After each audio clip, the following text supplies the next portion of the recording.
William Ruto raised concern over the abuse of the judiciary, alluding that some members of the judiciary were being bribed to sabotage certain government agendas. Political leaders are divided tonight over the president's approach. Paul Moniu with more. The judiciary cannot be abused by a few corrupt judicial officials. President William Ruto's remarks on Tuesday while in Nyandarua County have since caused controversy to spark some political leaders who now cite them as an indication of the return of totalitarian rule in the country. Speaking in Mombasa County, the leader of the Azimio la Umoja One Kenya, Raila Odinga, has called out on President Ruto, adding that his word towards the judiciary are of no goodwill, that his administration should respect the independent system. On the subject of Mr. Ruto's latest strange rage, the judiciary is too critical to the well-being of our country and our democracy, making it extremely important that we call Ruto out and tell him that he has crossed the line.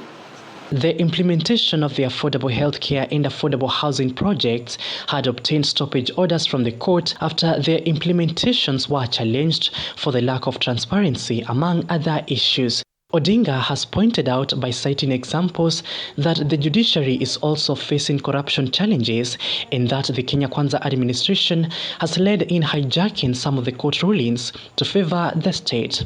But Ruto cannot convince us that the judiciary is more corrupt than the executive branch of the government, which he leads.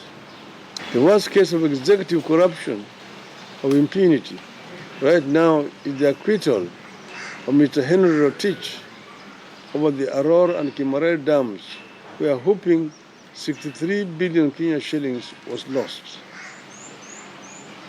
The executive went all out to ensure witnesses were never summoned, or those summoned were never questioned.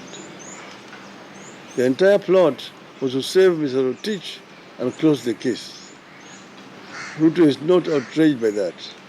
In addition, Odinga alleges that some members of judiciary have been interfered with for refusal to be convinced. On another twist, a member in the cabinet, CS Lance Alice Wahome, has sustained the attacks against the judiciary, citing that the government would put an end to the judicial impunity at any cost. As I stand on this side, tutajenga manyumba, hatukwami, tunaendelea, we will continue and we will not accept anybody who is not focusing on our focus. Wewe kama utakuja hapo katikati, nakwambia tutapita na wewe. In her remarks, Wahome says that corrupt judges and graft beneficiaries were working together to prevent Kenyans from developing. Paul Moniu, TV 47, Mombasa.